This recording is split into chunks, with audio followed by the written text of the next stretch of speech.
गरीब दर्जी बहू की घास की साड़ी और घर। देखो शालिनी, मैंने साड़ी की फॉल लगा दी है और मैंने सूट की अच्छे से तुरपाई भी कर दी है। तुम दोनों का बहुत बहुत शुक्रिया। तुम दोनों की वजह से मेरा दर्जी का काम कितनी जल्दी हो जाता है, वरना अकेले ये सब कर पाना मेरे लिए बहुत मुश्किल था। बातें बाद में कर लेना। ये लो, जल्दी से नींबू पानी पी लो। बाजार में तो नींबू के भाव चांदी के भाव जितनी चल रहे हैं, तो तुमने ये नींबू पानी कैसे बनाया? वो पड़ोस वाली काकी है ना, उनकी नौकरानी आज नहीं आई थी, तो मैंने उनके घर के थोड़े बहुत काम कर दिए थे, इसलिए उन्होंने पैसों के बदले मुझे ये नींबू दे दिए। ये भगवान भी कैसे कैसे दिन दिखाता है। हम गरीबों को गर्मी के मौसम में नींबू पानी पीने के लिए भी हमें कितनी मेहनत करनी पड़ती है। अदिति की बात सुन बाकी बहुएं उदास हो जाती हैं। शालिनी इन सभी बहू में से सबसे बड़ी बहू थी जो दर्जी का काम करती थी। वहीं बाकी घर संभालने के साथ साथ शालिनी के दर्जी के काम में मदद भी किया करती थी। इन पांचों के पति सड़कों पर झाड़ू और मजदूरी करने का काम करते थे, जिससे ये मुश्किल से 2 वक्त की रोटी ही खा पाते थे। अरे वाह शीला, तुमने तो अपने घर का हुलिया ही बदल दिया। कितना सुंदर लग रहा है तुम्हारा घर। वो तो अच्छा लगेगा ही ना, पूरे 1 लाख रुपए जो लगाए हैं घर के रेनोवेशन और पेंट में। वैसे मेरे ख्याल से तुम पांचों को भी अपनी ये बाबा आदम के जमाने की गुफा को रेनोवेट करवाना चाहिए। न जाने इतनी गर्मी में तुम लोग इस गुफा जैसे घर में कैसे रहते हो। खिड़की दरवाजे तो ऐसे हैं कि अगर किसी का हाथ लग गया तो वहीं टूटकर गिर जाएंगे।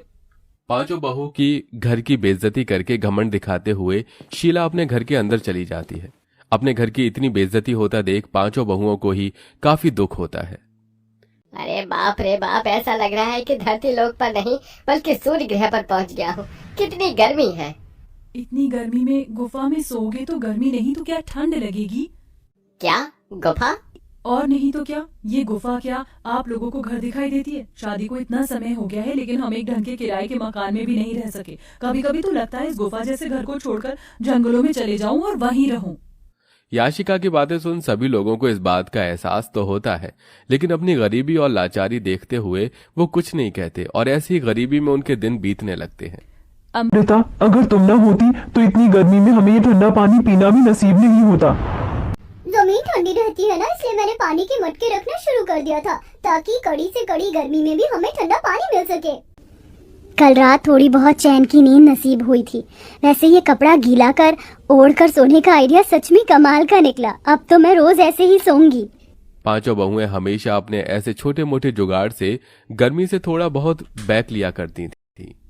शालिनी देखो ना, मेरी साड़ी फिर से फट गई, इसे सिल दो।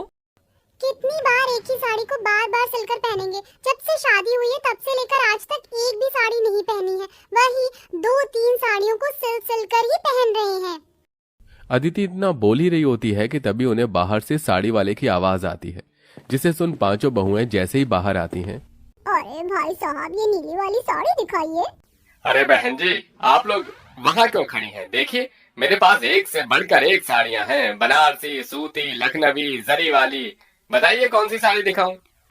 अरे भाई साहब जी, आप किन से साड़ी लेने के लिए पूछ रहे हैं जो एक ही फटी हुई साड़ी को सिल कर पहनती हैं? इनकी एक सूती की साड़ी लेने की तो औकात नहीं है। ये क्या ही महंगी साड़ियाँ लेंगे। अपनी पड़ोसन मोना और अलीशा को अपनी इतनी बेइज्जती करता देख पांचों बहू की आंखों में आंसू आ जाते हैं और वो सीधा घर के अंदर चली जाती हैं।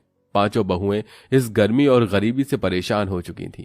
पांचों बहुएं आंगन में बैठ एक दिन झाड़ू बर्तन कपड़े कर रही होती हैं कि तभी अचानक जोरों से हवाएं चलनी शुरू हो जाती हैं। लगता है बहुत जोरों से तूफान आने वाला है। चलो जल्दी घर के अंदर चलते हैं।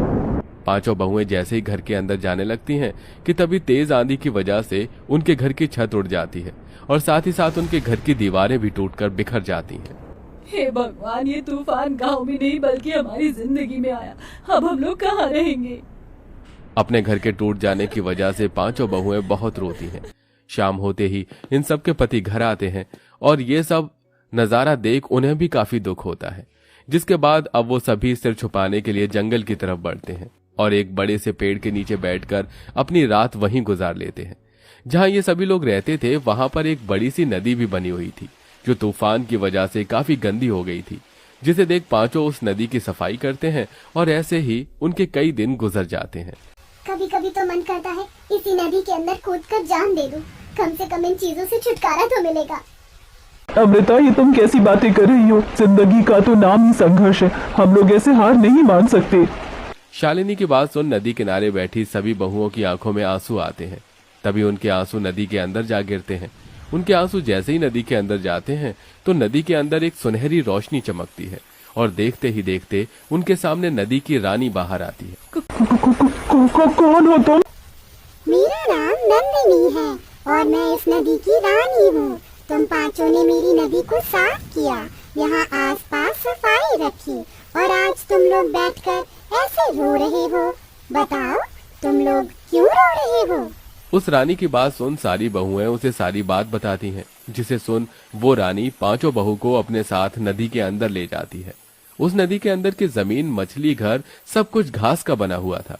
ये सब देख पांचों बहुएं बहुत हैरान होती हैं। ये सब हकीकत है या कोई सपना? ये सपना नहीं, हकीकत है। ये घास जादुई घास है जिसकी मदद से तुम लोग कुछ भी बना सकते हो और वो चीज बिल्कुल असली चीज की तरह ही काम करेगी। तुम लोग चाहो तो यहाँ से ढेर सारी जादुई घास ले जा सकते हो। नदी की रानी, आपका बहुत बहुत। पांचों बहुएं उस जादुई नदी के अंदर से ढेर सारी जादुई घास लेकर आती हैं और सबसे पहले उन जादुई घास से अपना घर बनाने लगती हैं। क्या इस घास से हम लोगों का घर बन पाएगा? ये मामूली नहीं जादुई घास है। नदी की रानी ने कहा था कि इस घास से बनी हुई सभी चीज असली चीजों की तरह ही काम करती है। क्या पता ये घास का घर भी हमारा असली घर हो। पांचों बहुएं कुछ घंटे के अंदर एक बहुत बड़ा सा घास का घर तैयार कर देती हैं, जिसमें वो पांचों अलग अलग कमरे भी बनाती हैं। साथ ही साथ वो बाथरूम और रसोई घर भी बनाती हैं, जिसमें घास का चूल्हा, घास के बर्तन और कमरों में घास का पलंग, कुर्सी। जादुई घास होने की वजह से सारी चीज असली चीजों की तरह बिल्कुल मजबूत हो चुकी थी। मुझे तो यकीन ही नहीं हो रहा कि हम लोग अपने घर के अंदर खड़े हैं, वो भी एक ऐसा घर जो असली घर से भी ज्यादा मजबूत और अच्छा हो। अब तो हम यहाँ आराम से रहेंगे। जादुई घास होने की वजह से हमारा ये घास का घर भी कितना ठंडा है। अब तो यहाँ हमें बिल्कुल भी गर्मी नहीं लगेगी। पांचों बहुएं अपने अपने पतियों के साथ आराम से घर में रहती हैं और ऐसे ही कुछ दिन गुजर जाते हैं। सच में अब तो हद हो गई है। मन कर रहा ये बची कुची साड़ी ले जाकर फेंक दूं। क्या हुआ अदिति, तुम इतने गुस्से में क्यों हो? गुस्सा ना करूँ तो खुशी के मारे नाचूं। उस दिन तुमसे साड़ी सिलवाई थी, देखो आज फिर से ये साड़ी फट गई। अदिति की बात सुन शालिनी के मन में एक ख्याल आता है, जिसके बाद शालिनी दोबारा उस जादुई नदी के अंदर जाती है और वहां से ढेर सारी जादुई घास लेकर आती है और अपनी सिलाई मशीन पर बैठकर कुछ घंटे के अंदर ही घास की बनी हुई 5 साड़ियां तैयार कर देती है। साड़ियों के बॉर्डर पर वो तरह तरह के फूल भी लगाती है, जिसके बाद अब जैसे ही पांचों बहुएं उस घास की साड़ियों को पहनती हैं, इस घास की साड़ी को पहनकर तो ऐसा लग रहा है कि मानो जैसे मैंने रुई की साड़ी पहन रखी हो। अब इन घास की साड़ियों में हमें बिल्कुल भी गर्मी नहीं लगेगी और हम आराम से रहेंगे। पांचों बहुएं उस घास की साड़ियों को पहनकर काफी खुश होती हैं। जिस तूफान से इन पांचों का घर टूटा था, उस तूफान में गांव में और भी कई लोग थे जो बेघर हो गए थे। ये सब देख पांचों बहुएं उन लोगों के लिए जादुई घास से घर बनाती हैं। अरे आप लोग तो हमारे लिए देवी हो। जो चीज सरकार और अमीर लोग न कर सके वो आपने कर दिया। आपका एहसान हम कैसे चुकाएंगे? जादुई घास के घर बनाने के साथ साथ पांचों बहुएं गरीब औरतों के लिए घास की साड़ियां भी बनाती हैं, जिन्हें वो काफी सस्ते दामों में बेचती हैं। बरसों से सपना था कि सूती की साड़ी लूंगी, लेकिन हमेशा पैसों की कमी की वजह से ना ले सकी। लेकिन आज आपकी वजह से मैं रुई जैसी मुलायम साड़ी पहन सकूंगी। आपका बहुत बहुत शुक्रिया। जरूरतमंदों की मदद कर पांचों बहू काफी खुश थीं। वो घास की साड़ी बेचकर थोड़े बहुत पैसे भी कमा लिए थे, जिनको अब वो बुटीक में लगाती हैं और बुटीक खोलती हैं। घास की तरह तरह की ड्रेस बनाकर बेचती हैं और अब उन सब के पति अपना खुद का काम शुरू कर देते हैं, जिससे अब धीरे धीरे उनकी जिंदगी सही राह पर आने लगती है।